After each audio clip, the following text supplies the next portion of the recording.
Nou ja, hoe was dit gewees? Die heel eerste episode van Reisigers die reeks, getiteld Saam. Hoekom was hy getiteld Saam? Soos wat julle kon hoor, baie van hierdie episode het basies net oog gegooi op die dinamika tussen die 4 vriende en hulle broederskap wat hulle het. En waar begin ons? Ons begin by die wilger, nie getrapte wandelpad, en dan sien ons vir 'n jong seun gehurk onder die wilger, Juba. Ja, soos ek al in episode 2 storiekaart vir julle verduidelik het, ek het nog altyd 'n idee gehad van hoe die storie gaan begin en eindig, en die groot wilgerboom was 'n groot gedeelte van die begin, en soos julle weet, ek hoop julle almal het na die produksie al geluister, so spoiler warning, op die einde kom ons weer by die wilger uit. Hoekom die wilger? En okay, ek wil net ook bysê hierso, ek gaan regtig waar nou net deur my notas hardloop. Ek het regtig baie lanklaas geluister na die hele Reisigers produksie, en so hierdie is die eerste keer wat ek dit weer revisit, so te sê. En so is 'n lekker experience vir my ook gewees. So ek hardloop hierdie en ek hardloop deur my notas om vir julle 'n bietjie meer insig te gee oor hierdie eerste episode en hoe dit inskakel by die res van die storie. Maar ja, die wilger. Ek het oorspronklik gedink ek wil 'n akkerboom daar sit. Ek hou van akkerbome, is vir my visueel die mooiste boom. Maar die wilger was vir my net tematies meer gepas geweest. Die wilger tipies word geassosieer met emosie, met verlies, met baie dinge wat tematies align met waaroor Reisigers gaan. So die wilger was net gepas geweest. Dis ook al later in die storie kom oupa Saul en hy verduidelik van die Suiderkruis sterreteken of konstellasie altens. En in sekere kulture, ek dink dit is die Zulu kultuur, is die Suiderkruis, word die Suiderkruis gesien as die boom wat asem gee. So ja, die boom, die wilger speel nogal 'n groot rol, sy blare en sy wortels en so tematies gesproke.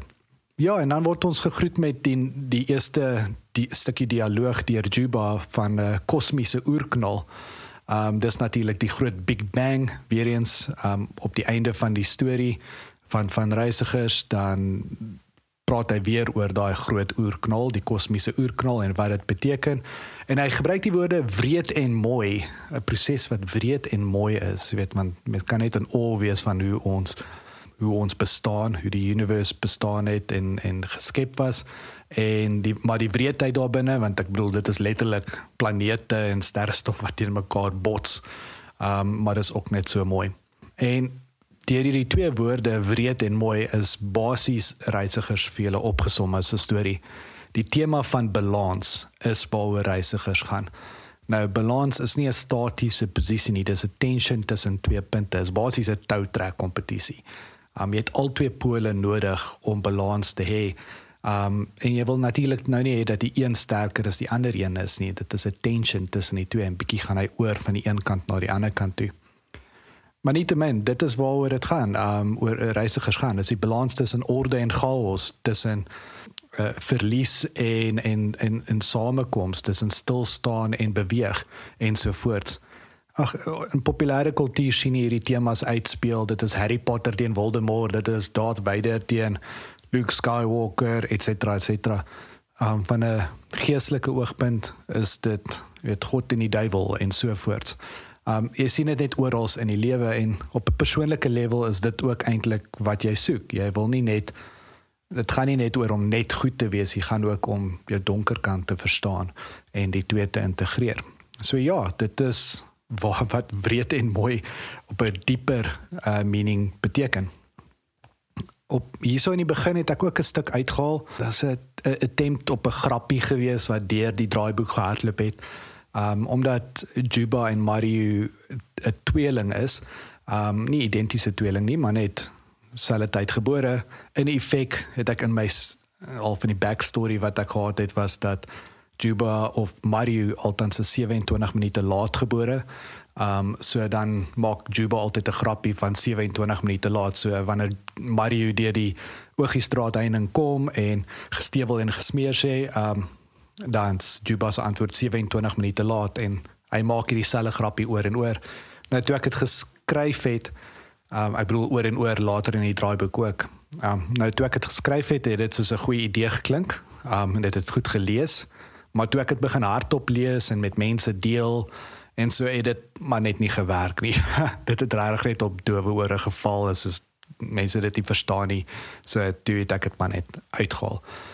Gestewel en gesmeer, ja, dit is natuurlik, Mario het sy eie gesegdetjies, hy sê dit nie per ongeluk verkeerd nie, hy sê dit baie aspres verkeerd, hy is 'n unieke karakter, hy het sy eie styl, sy eie ritme, so dit is al deel van dit. Ek dink, wat is die regte gesegde? Ek dink dit is gestewel en gespoor, dit is 'n regtig ou gesegde, word nie regtig meer gebruik nie, maar nou ja, gestewel en gesmeer, werk net vir my beter vir Mario. Ek het ook, soos wat ek die draaiboek geskryf het, na musiek geluister, soos die draaiboek is gestruktureer volgens verskillende acts en storybeats en sovoorts, en vir elke storybeat het ek 'n liedjie gehad waarna ek geluister het om my half in daai mood in te sit, so half 'n reisigers playlist. Vir hierdie gedeelte het ek na Jewels Fantasties geluister. Dit het my net soos regtig in die mood gesit, daar's 'n nostalgiese gevoel daaraan, daar is 'n vriendskapsgevoel daaraan. Ja, en dit pas net in met die scene waar hulle die 4 vriende bymekaar kom en high five bladgroetes gee en stadig oor die dorpspult loop met die son in die agtergrond. Ja, weer eens is net daai gevoel van die verlede wat nostalgies is. So 'n tipe van 'n hero shot wat ek daar so in gedagte gehad het. Ja, en ek moet miskien net sê hoe ek voel oor die nostalgie element hierso. Dit is nie net vir storie struktuur doeleindes nie.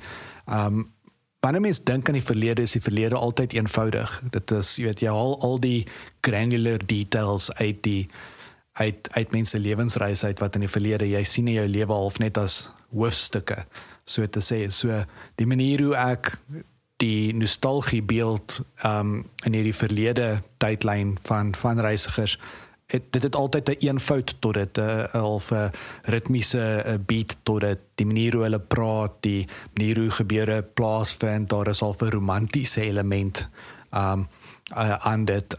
So dit's baie aspres gedoen en dan ook maar net weer eens ek kontras dit met die hede wat meer rou en eerlik is, as ek dit so kan sê, vol detail.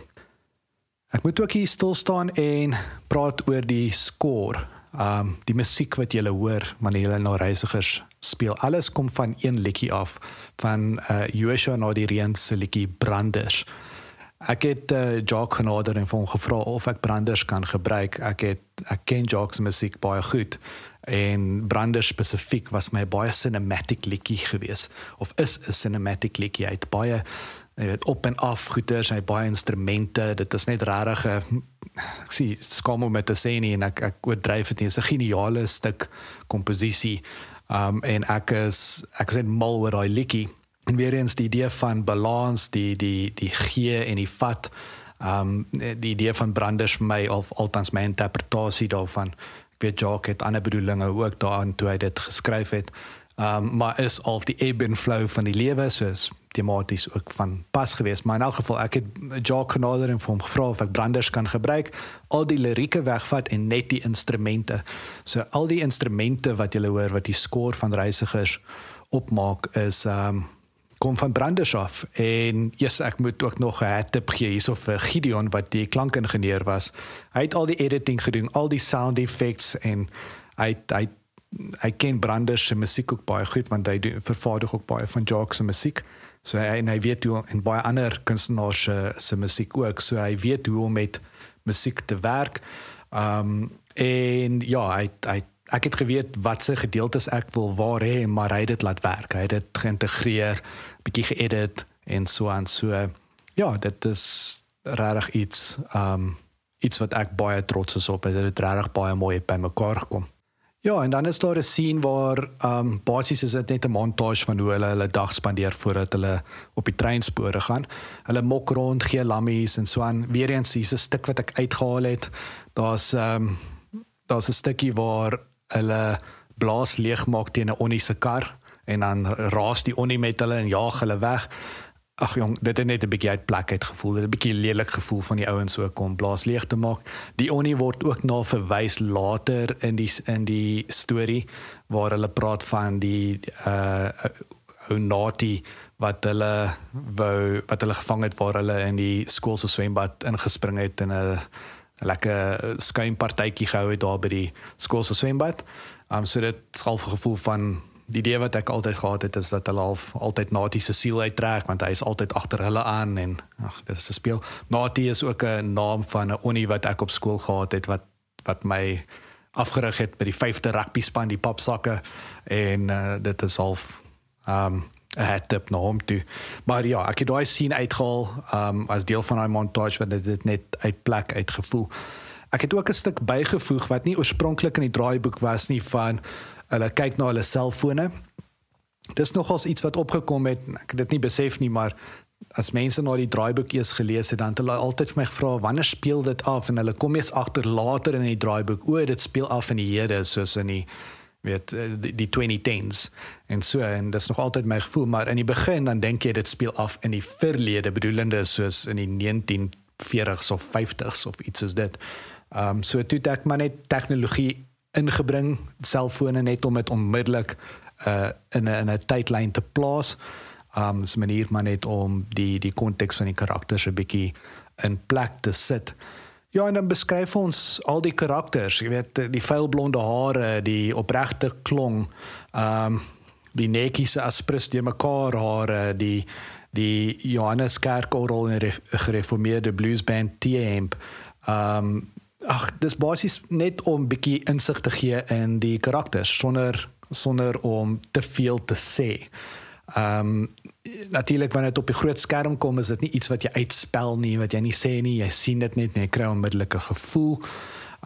Ja, en dan natuurlik die chemistry tussen die vier was ontsettend belangrik en hierso wil ek net spesifiek weer eens praat van Jacques, Luan, Dion en Bernard se talente.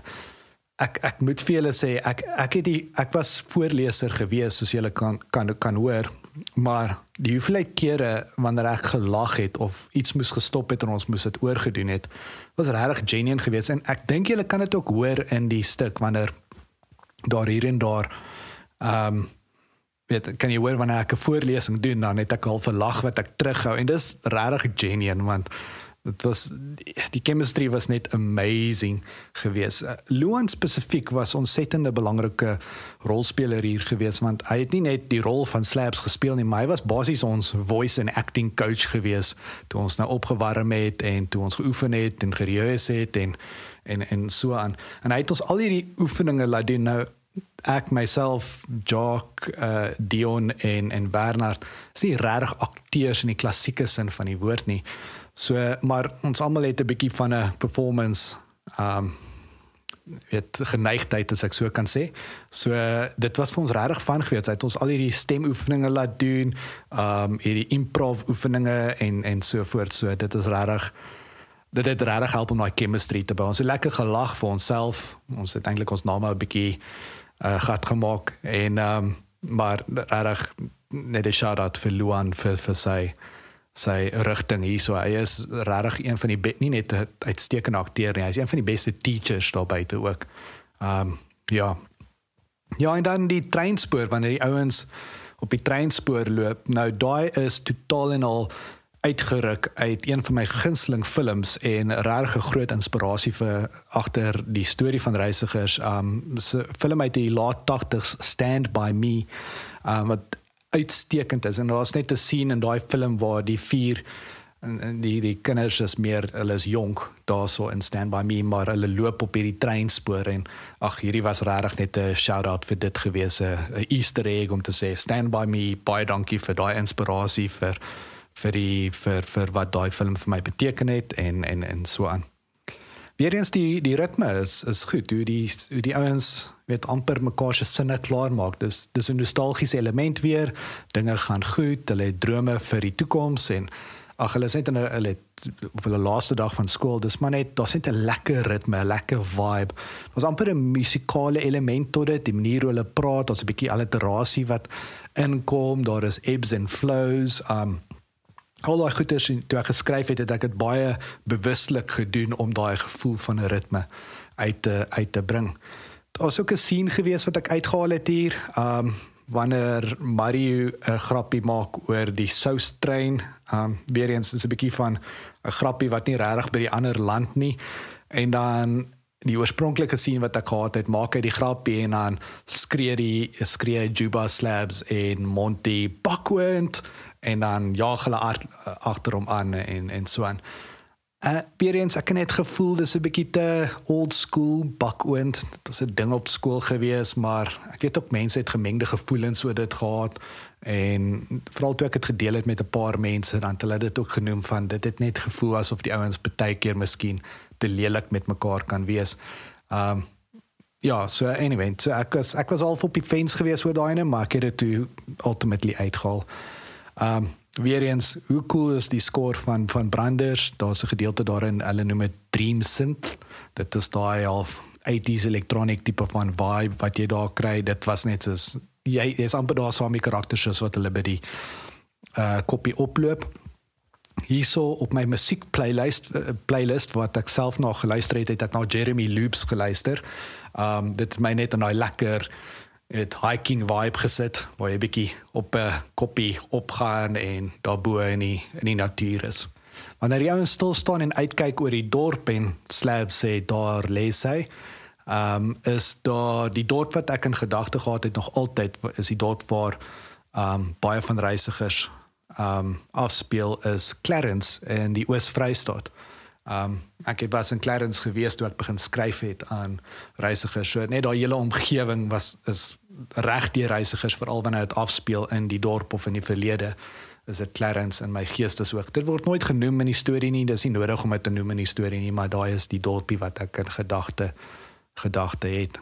Ja, en dan is hulle nou bo op die koppie en hulle begin nou hulle ritueel van om die vuur te maak en reg te maak om na die sterre te kyk en hulle eie sterre konstellasies te trek. Weer eens, hier en daar kry mens insig in die karakters in, hoe Monty die hout pak in 'n simmetriese struktuur, hoe Slabs se sagte hande soos hy skets, ja, en Juba se leiding wat hy gee, en Mario wat bietjie in sy eie wêreld is, maar ja, en ek moet net hierso stil staan, waar het die idee van om jou sterre, dat hulle eie sterre konstellasies trek vandaan kom. So ek en my vriende het 'n tradisie gehad elke nuwe jaar dat ons die hoogste koppie kon vind wat ons kon en ons het ons golfstokke opgevat en golfballe oor van die koppie afgeslaan. Dit was regtig baie lekker geweest. Ons nog altyd dit geniet en ek nog altyd fond memories oor dit, maar golfballe slaan is nou nie die mees hoe kan ek sê, inspirerendste of dit het net ietsie missing vir as jy dit in 'n storie wil gebruik. So toe begin ek nou dink aan wat sal inpas by reisigers, wat is bietjie meer mysterieus, bietjie meer al gekoppel aan die idee van ons as deel van iets groters. En toe dink ek aan sterrekonstellasies en ek begin toe maar net 'n bietjie navorsing doen en kyk oor hoe ek dit in die storie kan bring en toe dink ek oor maar wat kan ons karakters doen wat eie is aan hulle. Toe dink ek aan wat van hulle trek hulle eie sterrekonstellasies. Hoekom nie? Jy weet, soos wie het gesê die sterrekonstellasies wat daarbo is soos wet van die natuur. Iemand het dit geteken en dit so besluit, so kan my karakters dit net nie self doen nie. So ja, dis waar daai tradisie toe vandaan gekom het. En dit koppel toe net obviously in met die kosmiese oerknal begin en daai laaste woorde van ons is alleen, maar tog nie alleen. So dit het net regtig baie cool gewerk. Ek sal later 'n bietjie meer praat oor die vroulike gees van die karakters siening van die sterre en so aan. Ja, en dan die staalblik wat uitgehaal word. Ek het so 'n groot Army staalblik gehad as 'n kind. Die boeke wat hulle uithaal, die karakters in die storie wat genoem is boeke wat ek baie geniet het, wat baie vir my beteken, soos wat ek groot geword het, Khalil Gibran se Prophet, Carl Sagan se boeke, Viktor Frankl's Man's Search for Meaning. Daar's 'n klompie ander, so ek het dit net 'n bietjie ingegooi as 'n tipe van 'n boodskap om te sê hierdie laities is besig om te engage met hulle groei en hulle journey as jongmans. Ja, van Monty se oogpunt, hy definitief probeer groter woorde sê, half meer gekultiveerde woorde gebruik. Hy probeer 'n bietjie te hard, want hy sê dit nie eintlik reg nie, hy sê dit nie met regte aksent nie, hy gebruik dit 'n bietjie verkeerd, dit klink gekultiveerd, maar dit is nie so baie nie. Weereens is 'n subtiele manier om sy eie insecurity te wys, hoe hy probeer beheer, uitoefen en net sy plan te hê. Carl Jung se konsep van die shadow, jou skadu, het nogal sterk deurkom, nie net vir Monty nie, maar vir al die karakters, maar hierdie was nou Monty se manier om dit te gebruik. So dit is hoekom hy nou hierdie Firokies monsieurs, dit is net soos hy sê, dit heeltemal verkeerd. En weer eens, Wernhard wat Monty gespeel het uitstekend gedoen. Hy werk voltyds, hy doen iets anders, hy doen nie voice-over acting en so nie, maar hy het 'n bietjie experience daarin, so hy het net die karakter van Monty opgeneem en sy eie gemaak en dit het regtig gewerk, so wel dan vir Wernhard hierso. Pieter Stuyvesantjies ou vriend, my ooms het altyd daai gesegdetjie gehad, as hulle gerook het hulle die Pieter Stuyvesantjies genoem, en my broer wat 'n baie groot inspirasie vir Mario en vir reisigers as 'n geheel is, gedoen het dit ook so by hulle opgetel en het so gebruik en gereeld gepraat van Pieter Stuyvesantjies, so dit is altyd 'n lekker callback vir dit. Net vinnig oor die notaboek met al die sketse van die sterrekonstellasies. Ek sal graag eendag fisies so 'n boek wil aan mekaar slaan. As ek eendag die film maak, dan sal ons so 'n boek moet maak, sodat dit kan wys. Al die datums daar, wat daarin genoem word, het betekenis, bietjie inside Easter eggs vir myself. Die 21ste Augustus is my vrou Lizindi se verjaarsdag. Die 6de Mei is een van my beste vriende, Constans, wat ook 'n inspirasie tot 'n mate vir Slabs was. Dit is sy verjaarsdag. Ja, en dan sal 'n datum van die 4de Desember 2008, dis letterlik die einde van die skooljaar, as ek na die kalender kyk in daai jaar.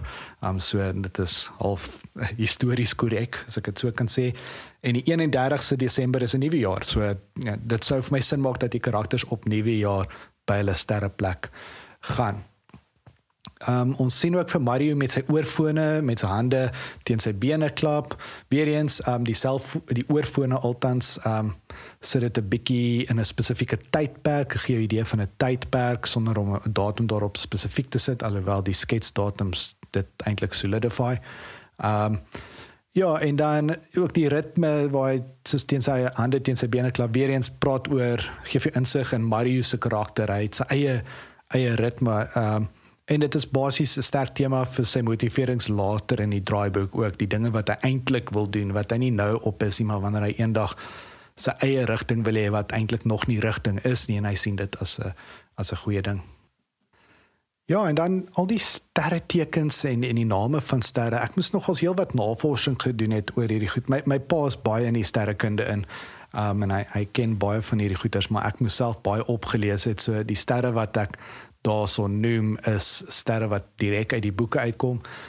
Weereens die hele ding van sterretekens trek, dit en die sterre te noem en te beskryf deur die karakters, wys hulle nuuskierigheid as 'n groep en hulle gretigheid om te behoort aan iets groters en om al vir die groot journey van die lewe aan te pak.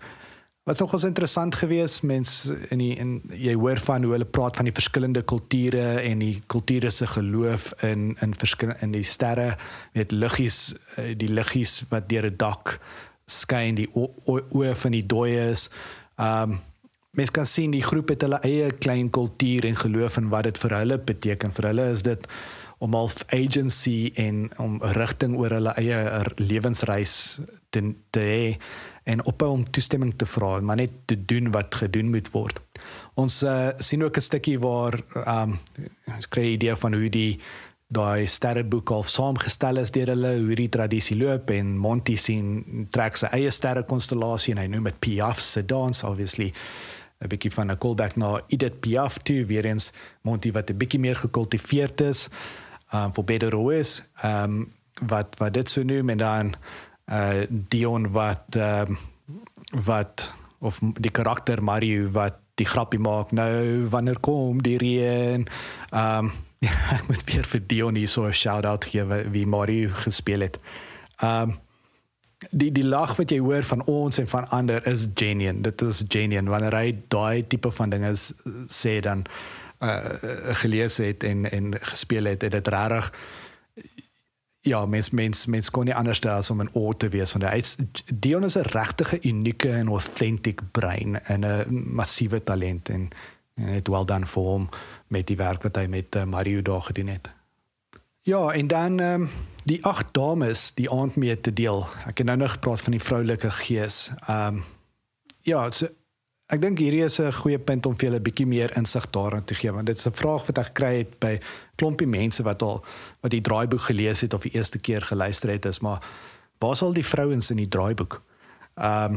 En met die uitsondering van 'n vinnige cameo deur Tannie D, hulle ma, speel daar net manskarakters in die storie. Ek praat nou nie van background actors nie, ek praat van die wat dialoog het. En dit was baie aspres van my kant af gewees.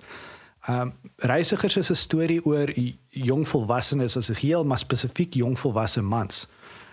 En so ek wou die idee van die man se stem dit deurgebring het, maar die diversiteit van mansstemme wat ek wou deurbring. So daar stereotypes van mans wat inkom, maar dan onmiddellik word dit gecounter met iets soos Slabs wat 'n groot sterk ou is, het sagte sketshande waarmee hy skets. Die storie het ook baie kommentaar oor verskillende generasies, hoe 'n jonger generasie van mans makliker die ouer generasie kan judge, maar hoe die jonger generasie ook sy eie foute maak en wat gejudge kan word. So daar's baie dinge wat ek wou praat, en vandag se tye het ek ook gevoel daai is 'n unieke stem wat nog nie regtig so sterk deur films geëxplore is soos wat ek het hierso gevisueel 'n visie van gehad het nie. Maar die vroulike gees is ongelooflik present in die storie van reisigers. Dis oral. Dit is die sterre, die karrooies word gepraat van as vroulik. Die manier hoe hulle praat oor hulle maat en die is met ongelooflike hoeveelheid respek. En ja, dis amper 'n manier oor hoe baie mans, althans hoe ek voel, hoe baie mans dink oor vrouens en die vroulike gees. Daar's 'n misterie daarin. Daar is jou muse. Ja, dis 'n tipe mooi respek, want ons verstaan dit nie heeltemal nie, maar ons kan nie anders as om in awe te wees van dit nie. In geloofsirkels word die Heilige Gees ook baie keer geassosieer met die vroulike gees. En so dit het sterk deurgekom en is heeltyd present. Nou baie keer dan praat mense of die idee van die ridder op die wit perd, en ek dink mense het daai idee verkeerd, want hulle dink dit gaan oor beheer, die man neem beheer oor die situasie, tel die vrou op en sit daar op die wit perd.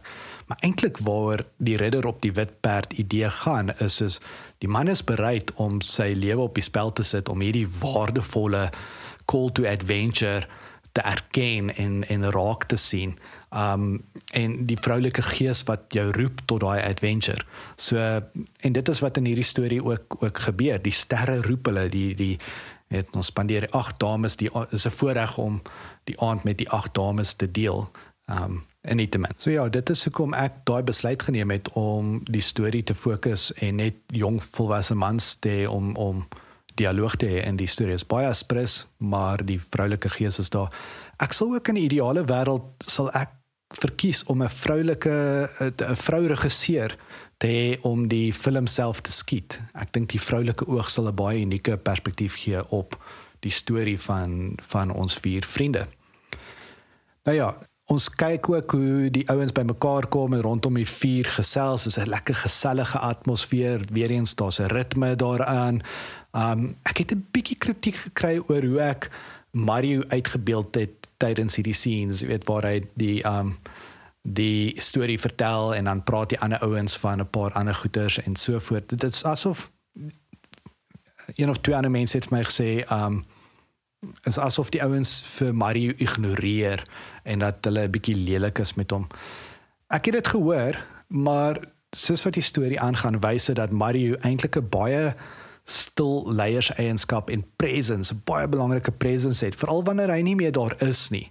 En hy's eintlik maklik geonderskat want hy maak grappies en so, maar hy's 'n diep denker en hy's 'n sterk persoon. So dit is definitief nie lelik bedoel nie en ek het dit verseker nie so geskryf nie en ek dink nie dit kom so oor nie. Ek dink ook veral as mens luister na hoe groep jong seuns met mekaar praat, selfs jong mans met mekaar praat, mans oor die algemeen. Daar's 'n bietjie 'n jokerige, mokkerige manier.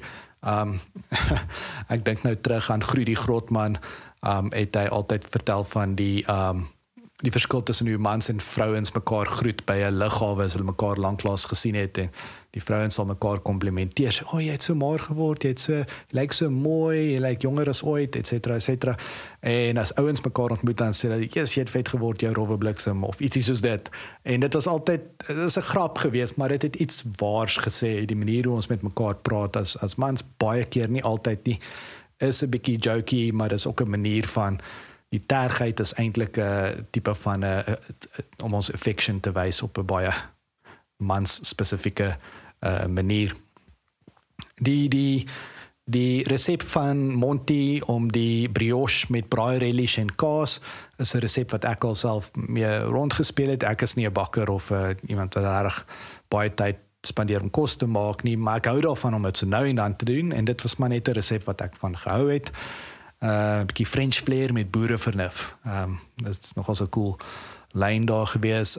Ek wil ook maar net weer eens 'n shout-out gee vir Gideon wat die klankingenieurwerk gedoen het.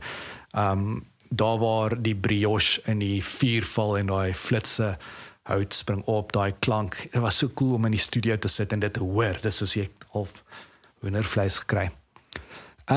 Die shit herhaling, grappie deur Mario, nie grappie nie, maar die woorde wat hy sê.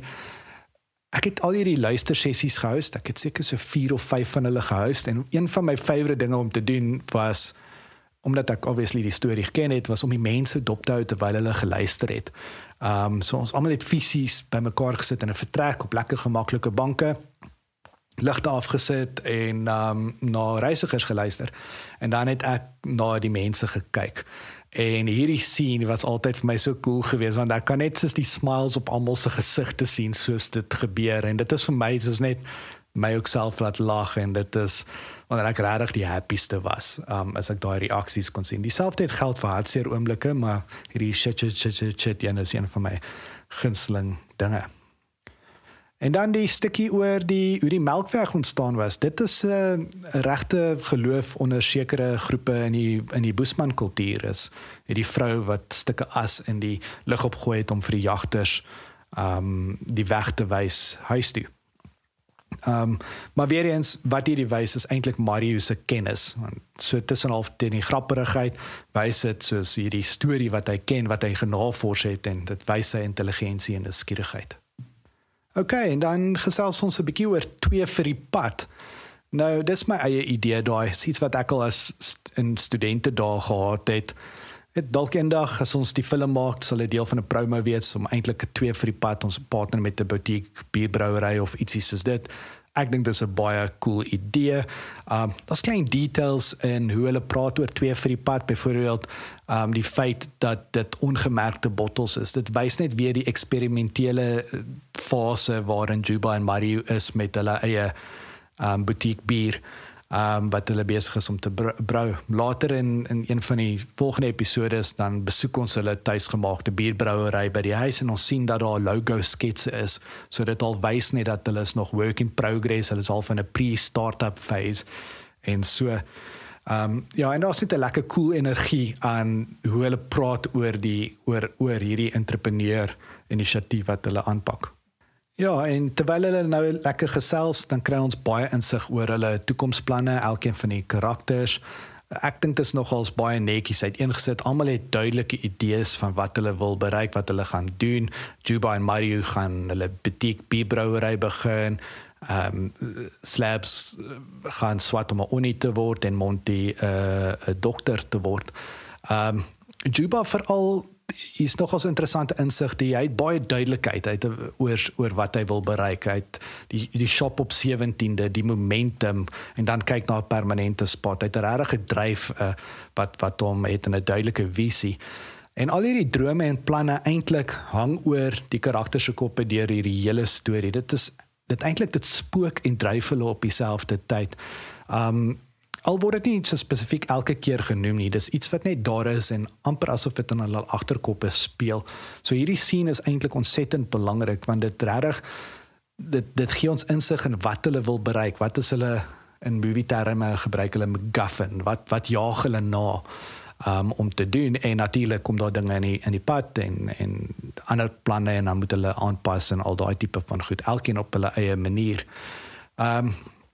Daai lyn van Juba oor passie, planne en die pad terug huis toe is regtig een van my favorite lines in die hele draaiboek. Ek hou van alliterasie, maar dit is so 'n Juba ding om te sê, veral nou hierso in die begin. Weereens, dit wys net dat hy soveel clarity het, soveel duidelikheid het, 'n dryf het, 'n visie het, 'n man vir die oomblik, so wanneer hy praat, dan praat hy. Later in die draaiboek speel ek 'n bietjie rond met hierdie idee ook, ek sal dit op 'n ander stadium met julle deel. Dan spoeg hulle dit uit, wanneer hulle eerste sluk van 2 vir die pad vat, die demo of eksperiment het gefaal, dit het nie gewerk nie. Yes, ons het lekker gelag hierso, want daar's baie, al die banter wat julle hoor, soos Luan wat sê, Slabs wat sê, die Vienna daar gefermenteer het, of dit proe asof die Vienna daar gefermenteer het. Dis totaal en al net improv banter, dis unscripted. Die ouens het net van mekaar af gespeel. Ek het dit nie geskryf nie, so ek gaan nie krediet daarvoor vat nie. Dis net hulle wat dit net gedoen het, en dit weer eens wys net hoe cool daai chemistry tussen die manne was, Jacques, Dion, Luan en Werner. Dit is regtig so cool. Dis iets wat jy nie kan skrip nie, en jy kan daai energie hoor wanneer jy daarna luister. En dan net weer eens laastens is hoe mooi die score is. Daai musiek wat nou of die transition of die einde gee van hierdie gedeelte van die episode waar hulle op hulle sterreplek is. Branders is net soos die perfekte score en instrumentele komposisie gewees wat gewerk het. En dan is daar die shift. Die storie spring 3 jaar vorentoe. Dit word nie duidelik gesê in die begin nie. Jy kan daai aanname maak gebaseer oor waar Juba is in die stad. Maar later dan word dit wel uitgespel wanneer hy en Slabs mekaar weer raakloop. Dit sal in episode 2 wees, op episode 2 of 3. En hierso is die hele atmosfeer en die ritme net, daar's iets missing. Dis hakkerig, dis leeg, daar's 'n gekreune bietjie, dit wys net weer eens dat die Here is nie so romanties soos die verlede nie, maar meer spesifiek op hierdie oomblik wys dit dat Juba eintlik verdwaal is, dat hy rigtingloos is. Hier het ek ook die lyn wat die anti sal beskryf as moeg, is 'n callback tot die heel eerste lyn waar die antis sal beskryf as opregte klong. By the way, daar was 'n bietjie kritiek gewees oor die woord klong, wat my kant toe gekom het, toe dit reisigers lewendig gemaak was. Ek het by meer as een persoon gehoor dat dit meer 'n woord is wat in die kleerlinggemeenskap gebruik word, en dit is nie altyd geassosieer met positiewe gevoelens nie. Ek weet nie, dit is iets wat ek baie gebruik myself. My tannies het my 'n klong genoem. So ek het geluister, maar ek was gemaklik om dit in die draaiboek te hou. En natuurlik op die skerm sal ons hierdie moegheid kan sien, kan wys. Dit hoef nie gesê te word nie, want daar gaan nie sien beskrywings wees nie, maar ek dink in die manier hoe ons nou kyk wat Juba hierso doen, sê vir ons alles wat ons wil weet. Nou moet ek met julle 'n baie groot spoiler deel, want dit is die essence van dit, en ek kan nie hierdie kommentaar doen sonder om dit te noem nie. So as julle nog nie na die hele stuk van Reisigers geluister het nie, asseblief stop dit nou hierso en gaan luister na die hele stuk, of luister eers na soos wat al die episodes gerelease word, of luister na die vollengte produksie in episode 1 wat ek op die feed hierso het, want ek gaan nou alles vir julle verduidelik. En hierdie is die groot half reveal of twist in Reisigers, is dat in die hede is Mariu nie eintlik daar nie. Hy is 'n gedagte van 'n gevoel wat Juba het, 'n presence wat Juba het van sy broer, want sy broer is oorlede. Hy is oorlede in 'n karongeluk.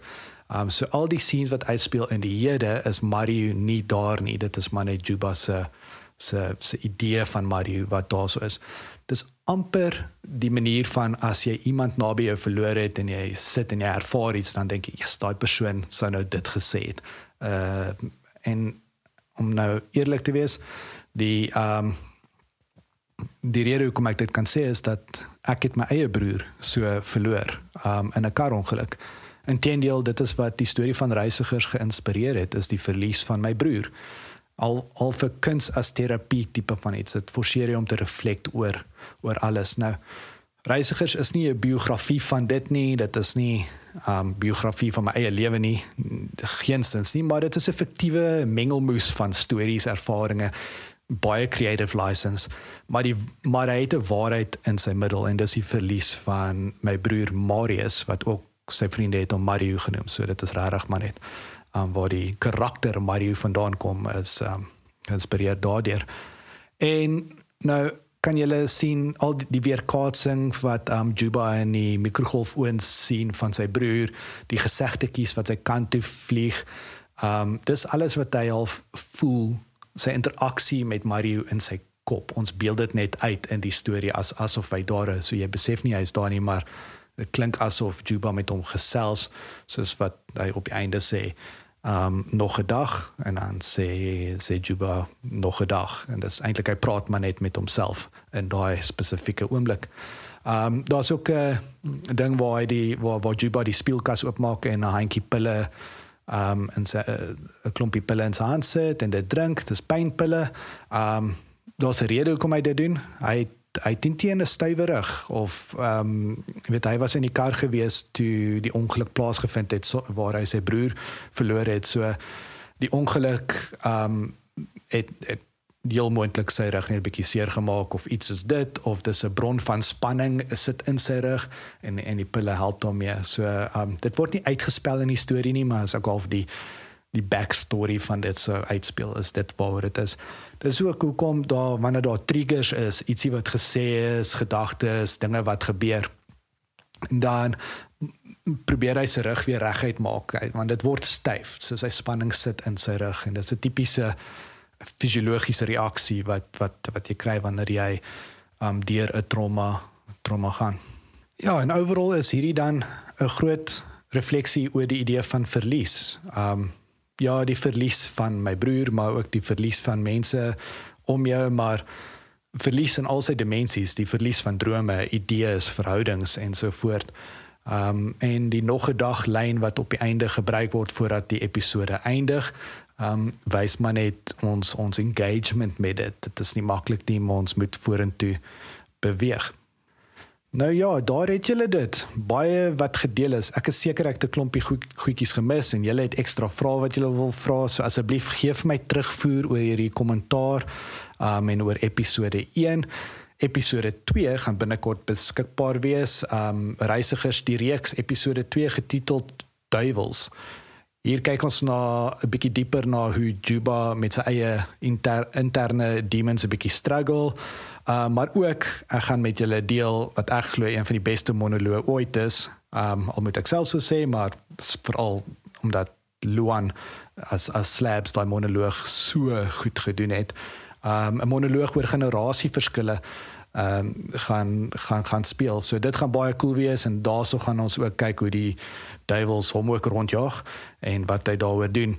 So, hou asseblief julle podcast feeds dop of social media, en so wanneer episode 2 duivels lewendig gaan, sal julle die eerste wees wat daarvan weet. Tot volgende keer.